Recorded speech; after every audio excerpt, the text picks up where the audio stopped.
Hi everyone, welcome to the latest episode of TNC's Down the Wire podcast. My name is Craig Northveth, CTO Network Collective. I'm very happy to be joined today by Clare Tyndall, one of our principal consultants, to go into a very interesting and topical conversation. Clare, do you want to quickly introduce yourself? Yeah, absolutely. Hi, Craig. I'm Clare Tyndall. I'm a principal consultant at TNC. I've been at TNC about 12 years and I'm about 22 years in telecoms, and very happy to be here on the podcast today. Yeah, great for you to be joining me, Clare. Thank you. So we're going to jump straight in today, Clare. We've got quite a lot to go through, I think. And as I mentioned, it's quite a topical conversation, very current in terms of what our customers are asking us to engage with them about, to consult with, and we've seen a lot of excitement in terms of the market for this. So the topic we're going to be talking about, I guess, is all things contact center and customer engagement. So let's kind of start at the top of this. So why is this so topical right now? You know, why are customers excited about sort of what's happening in the market space right at this point in time? Okay, so pre-pandemic, which feels like a long time ago now, but I remember doing podcasts about 2 years ago and starting to mention CX, which was already starting to be quite a buzzword. Customer experience, we're talking about here, the end-to-end customer journey for our clients in trying to understand how their customers are engaging with them and how they can mine the data on those customers to better improve what they can offer. In the past, and at that point, we were talking about omnichannel contact center and the rise of the technology and solutions in those areas and how they were changing. What has happened in the past 2 years has been quite revolutionary in terms of customer usage of those types of solutions, obviously driven so much by working from home, having to live a lot of our lives from homes in lockdown. So we could never have anticipated that happening. But what it's done is really wreak a very transformational change in this area.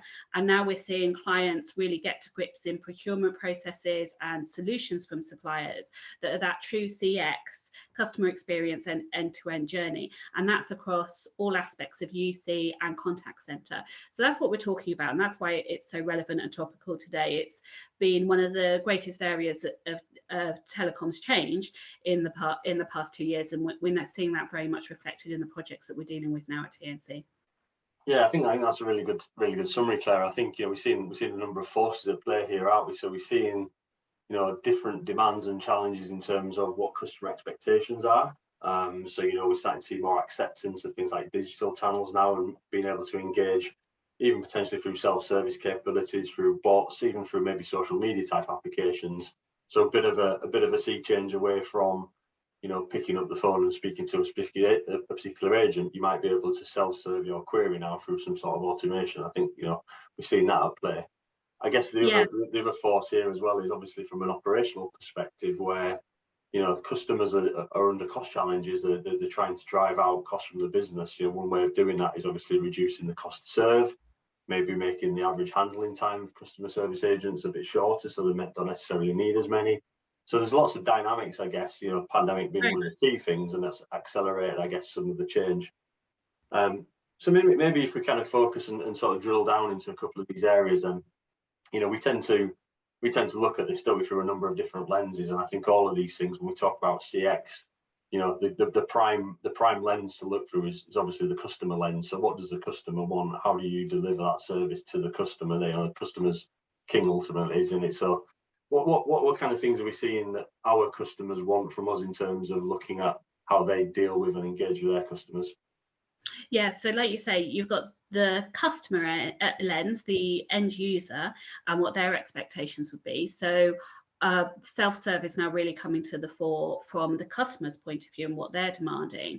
So where we're also used now to using WhatsApp and things like that to communicate with each other, we're also looking to communicate with organizations, perhaps using that sort of technology. Web chats, we're more used to dealing with bots, or understand that that's what we might be dealing with if we're going through a retail experience, for example. So that's the end user customer lens, and that's far more comfortable now with this sort of end-to-end digitalization of the process. For our TNC clients, there was always that push, like I say, looking back 2 years ago, to try and increasingly make this whole process more digital in order to make it make more commercial sense from the point of view of, as you say, driving down call handling times, trying to make it more digital in order to be more efficient for the end customer, to understand more about the customer journey in terms of data. So that was always there. What has happened for our customers, and looking at it from their point of view over the past couple of years, is the solutions have really caught up in terms of becoming far more seamless operationally for our customers to be able to embrace.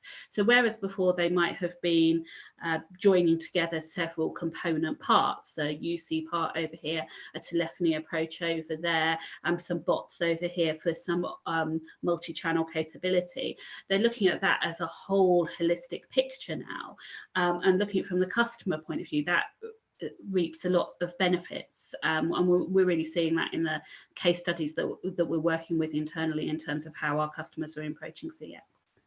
I think you know, customers or organisations have started to learn different behaviours and have different expectations now, haven't they? As well, you know, they're almost like expecting an always-on experience all the time, and you know, that's not feasible for a lot of organisations to provide that always-on type of availability when you've got, you know, physical human agents, if you like, having to answer phones all the time, and it's not affordable. It's potentially not feasible on a 24/7 basis. But I guess if you want to deliver an always-on capability, you've got to start looking at more digital type of engagement models. So, you know, basic web capabilities, but then, yeah, as you mentioned, the bot, the self-service, and this is, I guess, driving a change in terms of the technologies that organisations are looking at, the customer journeys that organisations are looking at, the agent experience as well. So kind of virtual agents and what additional information you pass to human agents as well. So, yeah, I mean, what do you think? What do you think behind that? So we touched upon the pandemic. Do you think things like, you know, the changing demographic of the customers' organisations are changing as well? Yeah, absolutely. As you say, that always on expectation, the demographic, I think even more traditional end users are now embracing digital technologies, having that expectation that things will always be on, that they will always be able to interact with their customer. And to be honest, the market is really responding to that and offering a really proactive integration between different platforms. You mentioned there about having the human interaction still available, and that sort of being able to break into an interaction if there's a problem, and then being able to pass the call back into the system. That was previously a bit more clunky in some of the solutions that we were seeing demoed to us, say 18 months ago. We're now seeing that a really seamless process, and a lot of players in the market coming to address these needs of our customers and the demographic changes that have happened. I mean, I think we're now in a situation whereby acquisition and retention of customers for our clients is really at the forefront of their mind, and without having these solutions in place, they're going to lose competitive advantage. So we're working with our clients to try and help them understand how they might approach this, what the market's looking like, what building blocks they need to put into place to create the right business case for these types of solutions. It's really quite exciting, the sort of solutions that are coming forward, how the market has changed so dramatically, and how our customers are approaching it. Yeah, I think that's a really good overview. It kind of feels like we're at a bit of a tipping point now, where, you know, you've got to have almost like, you know, a piece of everything. So for the acquisition and retention of customers, some customers are going to prefer to have digital engagement rather than picking up the phone and speaking to a human, because, you know, that's, again, the changing demographics kind of driving us in that direction. But obviously you don't want to alienate your other customers that still want that traditional type of experience. So I guess it is that tipping point now where, you know, we're starting to see a higher percentage of interactions through digital, but there's still obviously quite a high percentage, probably a bigger percentage in most cases, of still wanting to require that traditional piece. So I guess this is where we're seeing quite a lot of customer challenges around, well, how do we address this? What do we do? Do we replace all our technology? Do we supplement some of our technology with, you know, different digital capabilities? And you know, I think we're seeing that across quite a few examples at the minute, aren't we? Yeah, I think the key word in all of this is flexibility. Yeah. So on the customer side of things, you need the flexibility and freedom of choice to be able to pick up the phone, interact with a bot, send an email, and for all of that to be integrated, and to hope that the organization you're dealing with is going to seamlessly put all that together, so you're not having to restart your journey every time you're making that interaction. So there has to be that flexibility there of solution. What we're seeing from if we look at it from the TNC client lens, is there has to be that flexibility of solution to serve the different customers. There also has to be often that flexibility in commercials and contracts, because you might not want to go big bang with this. Obviously, you might not want to suddenly transform and revolutionize your whole UC and contact center into some digitalized CX end-to-end journey. So you might want flexibility in terms of the commercials and subscriptions and contracts, in terms of the numbers that you're committing to. You might want to go piece by piece with different departments within your organization and how you roll this out. You might be, a lot of our customers are looking at the moment at their telephony solutions. You know, we have PSTN switch off around the corner. So if they're looking at UC as a replacement for that, then they might also be saying, okay, if we invest in a UC solution, does it also have to have omnichannel customer experience capability in the life of the contract? And that's where that whole flexibility and possibility of solutions comes in. So it's that choice and flexibility, I think, are the real watchwords with these solutions, and the suppliers that are going to come to the fore in the market with this are going to be the ones that really embrace that flexibility, and we are seeing some of that. Yeah, I think you've touched on some really interesting points there, and it's almost like a perfect storm being created here. So that, like you said, there's things that happen in terms of PSTN switch off, which, you know, there's a lot of reliance on traditional contact centers on that type of capability. We know from a traditional contact center technology perspective, there's a lot of lifecycle issues at the minute with some of the traditional vendors out there. You know, these Cisco's, Vias, Genesis, these types of organizations. And then you've got the demand in terms of what the customer's looking for and what the business is trying to drive. It does create this perfect storm of, we need to do something, we need a strategy, we need to understand how we take it from this, you know, legacy type of environment with risk and cost, something that's far more flexible, agile, obviously delivers the benefits for the customer and allows them to grow into something that's far more digitally focused, I guess, in the future. So I think maybe that is one of the key things why we're seeing a lot of, you know, interest at this point in time in this type of. Yeah, absolutely.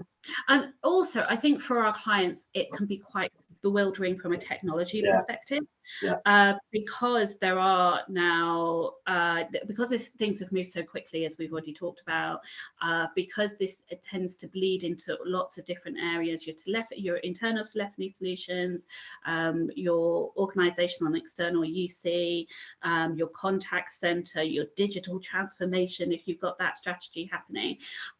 It can feel like you're trying to boil the ocean sometimes in terms of how you're trying to tackle this. And so I know, particularly from your perspective, Craig, there's a lot of interesting things going on technology-wise in this space to try and address all those different issues. What are we seeing on the technical front? Yeah, I think so. As I mentioned there, you know, we do have a lot of customers that have got legacy estates, you know. So when we look at the life cycle of these estates, there's a couple of challenges. So one, it's quite difficult to enable some of these old platforms to deliver new digital capabilities at a kind of cost-effective price point, effectively. Two, the actual life cycle of these platforms, software management, hardware management, again, is coming to end of life.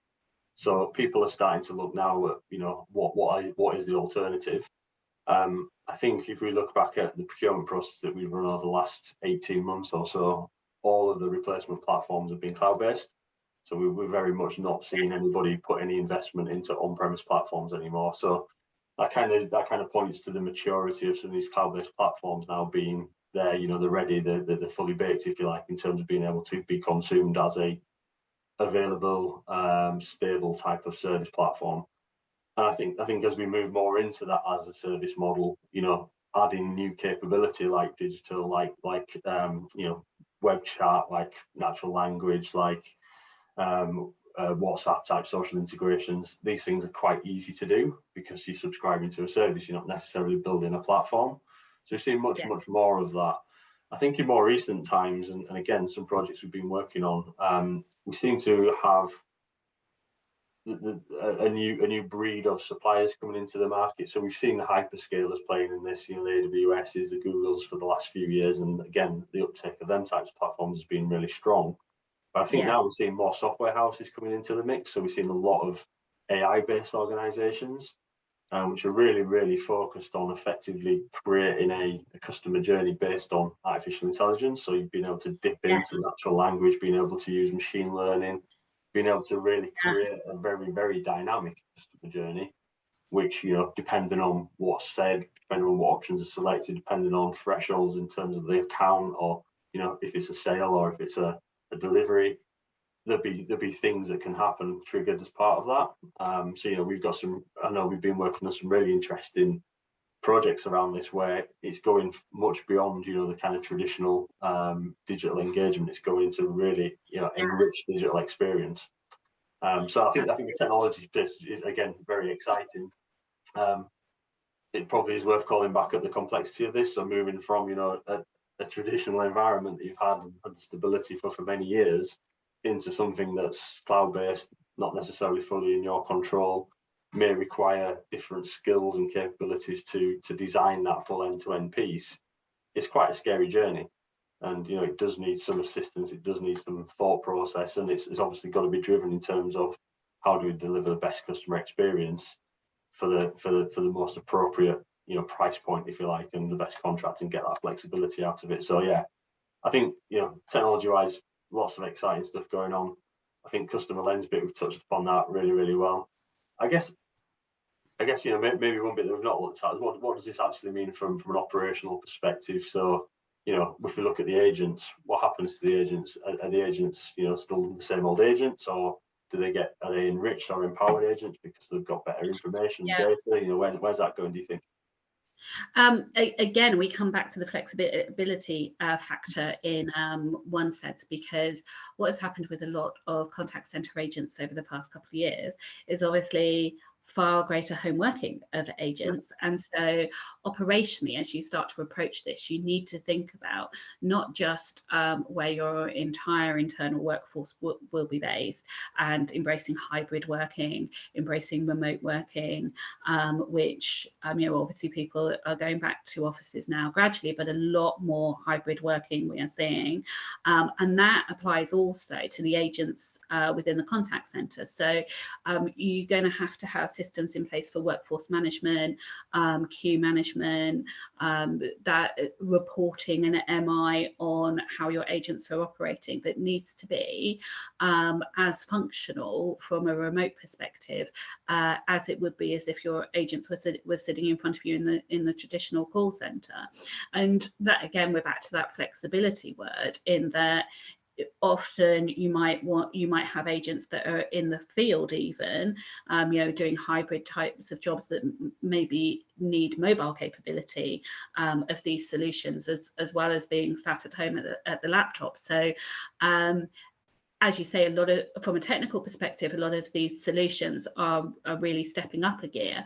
Now, that's in order to cope with the operational demand of a workforce and set of agents that have really changed, but also themselves need access to even greater depth of information quickly at their fingertips if they're going to you know, quickly take over a call or an interaction with a customer, and that all needs to be seamless too. So the demands from the operational demands and the service capability to serve contact center agents is really coming to the fore. Also, the flexibility to be able to pass calls and interactions from the back office to the front office. We're seeing a lot of demand for that. And so the things that are being required from the users of these services within the business operationally is going up all the time. That expectation is increasing all the time, just as the end user customer expectation is increasing. And what you might expect with all of this is it all obviously comes at a price. It's some of these solutions are very sophisticated and might carry the price tag to match. So obviously what a lot of our clients are asking us is, if you look at this through the commercial lens, how do you structure that? How do you make it pay off? Yeah, that's a very nice segue into the last topic then, Claire, I think, and one that's obviously very close to your heart. So I think you're absolutely right to bring up the commercial aspect of this. We've talked about a lot of the potential advantages and potential challenges in terms of what this means for the customer, what it means at an operational perspective, and sort of some of the cool stuff that's coming out from a tech point of view. But obviously, a lot of this always does come back to, what does this cost? What's the commercial implications? Are we going to be able to afford it? It's I guess, again, based on experience of these procurement processes, it's a significantly different commercial model. Back in the day, it was largely OPEX driven, license based. We're moving away from that largely now and into something that's obviously more OPEX based, like I see was CapEx. Yeah. Yes, that's true. Yeah, absolutely. So far less capital investment, far more an OPEX model at exactly the same time that a lot of organisations are actually trying to reduce OPEX. So a very difficult balancing act to try and achieve there. You do get various different models, quite a lot of consumption-based models, which can obviously assist. Also, quite a lot of particularly retail businesses, obviously seeing peaks and troughs in terms of customer interactions. Back to that flexibility thing again, being able to ramp up, ramp down, but not having to pay the cost in the troughs, very important, obviously. So those sort of flexible commercial models that allow you to scale up and scale down as you consume these services are very important. I think in terms of constructing the business case, a key aspect for a lot of our clients is to understand the underlying cost model, particularly in regards to the workforce. Obviously with increased digitalization, you may be able to cut down on the resource cost, but you can't get away from it altogether, because you are going to have to, as we've talked about, have that flexibility for human interactions as well. So you can't, think that this is going, robots are going to do it all for you. You have to try and construct a really quite complicated commercial model to create the savings in those areas that then allows you to invest it in these types of solutions, because I think these solutions are definitely not just here with us to stay, but are going to increasingly develop. And in 2 years' time from now, when we're sat here talking about this, there will be truly, I'm sure, be some mind-blowing things in terms of how digital interactions are taking shape. And so our customers have to kind of get on board with this journey now and make sure they invest the time to understand how they're going to construct that business case, because it always takes longer than you think it will. There's every chance, Claire, that we could be replaced by bots in 2 years, and this podcast will just be some, images of us too as bots. Yeah, absolutely. I don't know whether that's an exciting or a sad thought. It's a little bit scary. It's a little bit scary. I think that's a really good point on the commercial piece. I think, that holistic view of direct and indirect costs needs to be taken into account. Because I think if you just look at this as, and we've seen this before with customers, if you look at a like-for-like replacement of old legacy infrastructure to new sort of as a service type capability, 9 times out of 10 it's probably going to be more expensive. But if you look at some of the indirect costs associated with people, resources, even things like data center hosting, kind of costs around that. If you start taking this into consideration and then add the flexibility factor to that as well, that's when you start sort of seeing some potential gains commercially. Yeah, even in real estate, obviously, you don't have to pay for a big contact center in quite the same way. There's lots of possibilities around that business case, but like I say, quite quite complex factors to take into account. Yeah, absolutely. Right, Claire, I think we are out of time. So thank you very much again, as always, for your insightful, interesting insights even. Yes, and I'd just like to thank everybody else for listening again. If there's any questions following the session, following this podcast today, then please do get in touch, either through our website, networkcollective.co.uk, or through any of our social channels. Yeah, we look forward to seeing you again soon, and thank you all very much. Thank you. Thanks all.